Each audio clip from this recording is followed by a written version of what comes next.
आनंद कुमार जी, मैं चाहता हूं कि ये हिंदुत्व और हिंदी के रिश्ते को थोड़ा और आप स्पष्ट करें कि ये क्यों यहाँ हिंदुत्व के एजेंडे में हिंदी आखिर क्यों है। उन्हें हिंदी की चिंता क्यों है। हिंदुत्व को संस्कृत की चिंता करते तो करते भी है वो, वहां पर समझ में आता है। हिंदी की चिंता अगर वास्तविक चिंता होती तो हिंदी को मजबूत करने, संपन्न बनाने, उसके लिए प्रयास करते। और जो अंग्रेजी का प्रभाव बढ़ता जा रहा है, उसके मुकाबले हिंदी को भी ठीक से ज्ञान विज्ञान की भाषा बनाना और वो जो तमाम काम है वो पीछे है। लेकिन एक पॉलिटिकल टूल की तरह, एक वेपन की तरह उसको शेप दिया जा रहा है।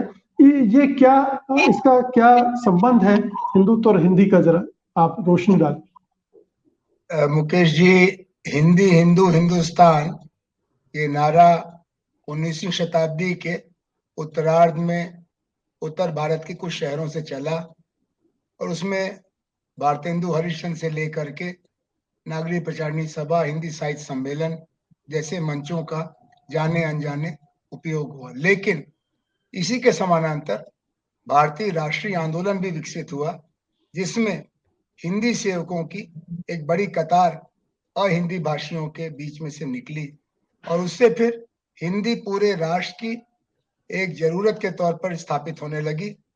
और गांधी जी ने अपने 18 बरस के लड़के को तमिलनाडु में दक्षिण भारत हिंदी प्रचार सभा की स्थापना करके राजा राजगोपालाचारी के मार्गदर्शन में भेजा और ऐसे ही दर्जनों लोग भाषा सेवक के तौर पर निकले। लेकिन आज इनके लिए ये दिक्कत की बात होगी कि हिंदी के इलाके में आत्मगौरव की राजनीति के लिए हिंदी को सामने ले आए, क्योंकि हिंदी इस समय बेरोजगारी की भाषा है, हिंदी इस समय लाचारी की भाषा है, हिंदी इस समय श्रमजीवी वर्ग की भाषा है।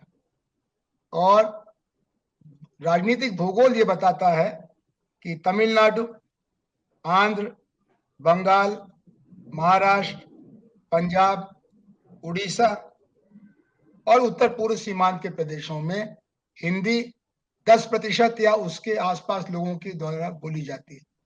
हाँ, दूसरी भाषा के रूप में, जैसे अभी वीवीपी शर्मा जी ने कहा, तेलुगु इनकी मातृभाषा है, लेकिन शिक्षा पद्धति के कारण या परिवार की सजगता के कारण इनको हिंदी पहली भाषा के रूप में सीखने का मौका मिला।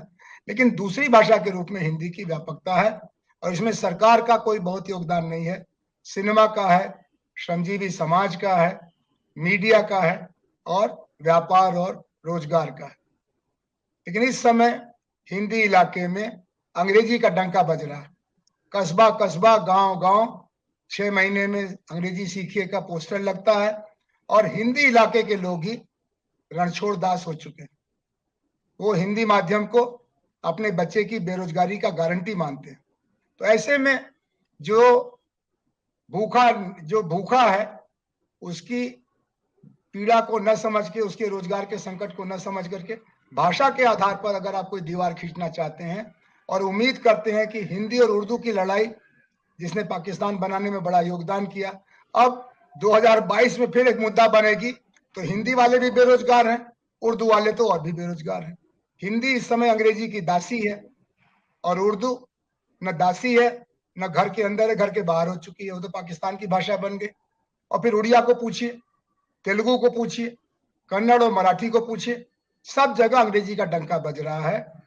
दुर्भाग्य से इनकी जो नई शिक्षा नीति आई, उसमें भी इन्होंने कहा कि हम बहुभाषी भारत को पहचानेंगे, बच्चों की प्राथमिक शिक्षा प्रांतीय भाषा या मातृभाषा में दी जाएगी, उसके बाद आगे बढ़ेंगे। हाँ, कुछ समय पहले तक ये संस्कृत को एक आड़ में लेते थे, लेकिन अब संस्कृत के बारे में जब आप लोगों ने, मीडिया के लोगों ने इनके शिक्षा मंत्रियों से कहा कि मान्यवर जरा संस्कृत के 2 श्लोक पढ़ा दीजिए, सुना दीजिए, वंदे मातरम ही सुना के गा दीजिए, तो हकलाने लगे। तो ये एक ढोंग की राजनीति है, भय की राजनीति है, नफरत की राजनीति है। दुर्भाग्य से भाषा को लेकर के अंग्रेजी का जो चौतरफा वर्चस्व है, उसमें सभी देशी भाषाएं, तमिल से लेकर के हिंदी तक का एक मोर्चा है, अनजाना मोर्चा है। और पूरे भारत में बिहार, झारखंड, पूर्वी उत्तर प्रदेश, बुंदेलखंड के लोगों के फैल जाने के कारण, पसर जाने के कारण हिंदी श्रमजीवी वर्ग की भाषा हो गई, ऑटो वाले की भाषा है, कुलियों की भाषा है, राजमिस्त्री की भाषा है। आईएएस की भाषा नहीं है, सुप्रीम कोर्ट यानी सर्वोच्च न्यायालय के बड़े बड़े फीस लेने वाले वकीलों की भाषा नहीं है, बड़े बड़े जी अस्पतालों में देश विदेश से सीख के आए हुए डॉक्टरों की भाषा नहीं है। ऐसी भाषा का किसी को क्या डर होगा? नहीं, मैं समझता हूँ। प्रोफेसर आनंद जी, एक सवाल है। आज की तारीख में ये माना जाने लगा है कि अंग्रेजी एम्पावरमेंट की भाषा है और हिंदी में भी अपर कास्ट का कब्जा है। बेशक हिंदी बोलने वाले श्रमजीवी वर्ग के लोग हैं, लेकिन उसका जो पूरा मलाई खाने वाला वर्ग है वो अपर कास्ट है। हर जगह विश्वविद्यालयों में जहां भी इस तरह के संस्थान हैं जहां भाषा का कारोबार चलता है वहां अपर कास्ट हावी है। तो ये इसीलिए दलित तबके चाहते हैं कि हम हिंदी के बजाय अंग्रेजी सीखें, क्योंकि अगर अपर कास्ट के वर्चस्व से लड़ना है तो अंग्रेजी हथियार बन रही है। तो ये इसलिए कई विरोधाभास भी है। ये जरूर आपने जो बात कही, क्योंकि हम लोग भाषा आंदोलन के कार्यकर्ता थे, अंग्रेजी हटाओ आंदोलन के कार्यकर्ता थे 60 के दशक में। उस समय मध्यम जातियों और दलित समाज में ये आवाज उठी थी कि देखो ये हमको वंचित भारत का हिस्सा बनाए रखना चाहते हैं, खुद तो अंग्रेजी पढ़ते पढ़ाते हैं लेकिन अंग्रेजी हटाओ आंदोलन चला रहे हैं, इससे बच के रहो।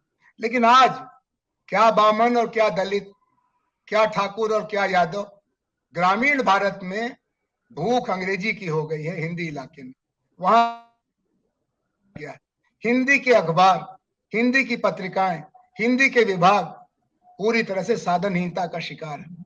और हिंदी में अगर कुछ नया आ रहा है तो दलित विमर्श आ रहा है, स्त्री विमर्श आ रहा है। हिंदी में अब हजारी प्रसाद द्विवेदी और रामचंद्र शुक्ल का दौर नहीं है। तो जाने अनजाने हिंदी की सामाजिक आधारशिला में व्यापकता आई है, स्त्री स्वर के कारण, दलित स्वर के कारण और शिक्षा के विस्तार के कारण। और अब तो विश्वविद्यालयों में, कॉलेजों में मंडल के बाद आरक्षण हो चुका है, विद्यार्थियों के रूप में भी और शिक्षकों के रूप में भी। तो वो वर्चस्व वाला मामला बीते दौर की कहानी है। लेकिन हाँ, अतीत का भूत, उसकी परछाई बड़ी लंबी होती है। जैसे आज हम औरंगजेब के भूत से डर के पड़ोस के नन्हे खां और मुन्ने खां पर हमला करते हैं, वैसे ही हिंदी के आतंक से घबराए हुए भोजपुरिया, मैथिल, पहाड़ी, तमिल, तेलुगु कुछ करते, लेकिन वो किसको मारे बेचारे, वो तो खुद मरी हुई है, उसका कहीं कोई बोलने वाला नहीं है, कोई सुनने वाला नहीं। जी जी।